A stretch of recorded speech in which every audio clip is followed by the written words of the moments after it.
নমস্কার, Aparna's daily life and ট্রাভেলসের একটি নতুন ব্লগে আপনাদের জানাই প্রীতি ও শুভেচ্ছা। আমি যে বিয়েবাড়িতে এসেছি সেটা তোমাদের আগের ব্লগগুলোতেও বলেছি। দেখো, স্টার্টারে এখানে ছিল পাতলা পাতলা সুন্দর রসের জিলেপি, আর তার সাথে জিলিপিতে রাবড়ি দেওয়া ছিল। খুব ভালো জিলিপিটা খেয়েছিলাম। আর এই জিলিপির সাথে এই যে গরম গরম চা, দুধ চাও ছিল, আর এমনি লিকার চাও ছিল।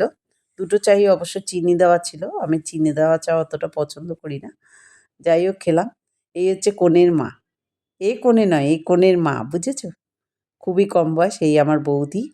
এই আমরা সবাই এখানে খুব মজা করছিলাম। দেখো, সবাই মিলে তোমাদেরকে হাই করে দিচ্ছে, ওরা খুব মজা পেয়েছে আমি ব্লগ করছি দেখে।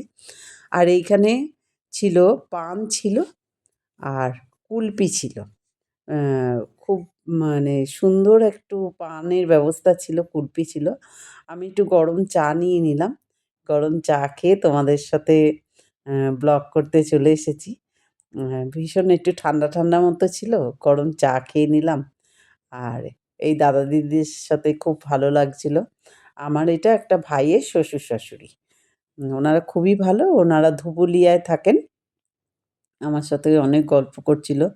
আসলে আমরা বাপের বাড়িতে সবাই একসাথে অনেক সময় কাটাই তো, সবার সাথে সবাই খুব মেলবন্ধন। আর এটা ছিল পাপড়ি চাট। পাপড়ি চাটটা ছিল তোমার সন্ধেবেলার একটা সুন্দর দুর্দান্ত টেস্টের পাপড়ি চাট। আর এইটা টক দই দিয়ে আর মশলা দিয়ে দিচ্ছিল পাপড়ি চাটটা।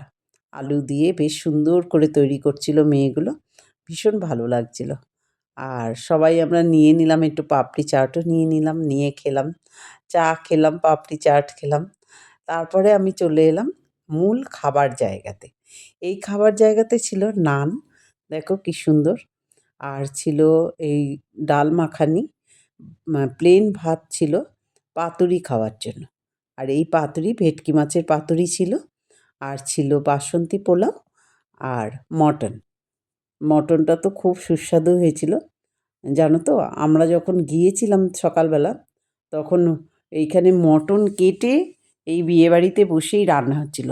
আর যে মিষ্টিগুলো করেছিল, এখানে ভিয়েন বসিয়ে মিষ্টি তৈরি হয়েছিল। আগেকার সময় তাই হতো, মিষ্টি তৈরি হতো। এখন তো বেশি কেনা তৈরি হয়, তবে এইসব দিকে অনেক মিষ্টি তৈরি হয় অনেক বিয়েবাড়িতে, যেটা বেশ মজা লাগে দেখতে। আসলে অনেক মিষ্টি কেউই খেতে আমরা পারি না, একটু ঝাল ঝাল খেতে খুবই ভালো লাগে। একসাথে আমরা সকলে বসে খেতে বসে গেলাম। তা আমি তো একটু নান দিয়ে মটন দিয়ে দিয়ে খাচ্ছিলাম, আমার খুব ভালো লাগছিল। ভীষণই মটনটা টেস্টি হয়েছিল। আর তারপরে মটন খেয়েই চলে এলাম এখানে কুলপি খেতে। হ্যাঁ, দেখো, কুলপির জন্য সবাই ভিড় করে আমরা দাঁড়িয়ে আছি।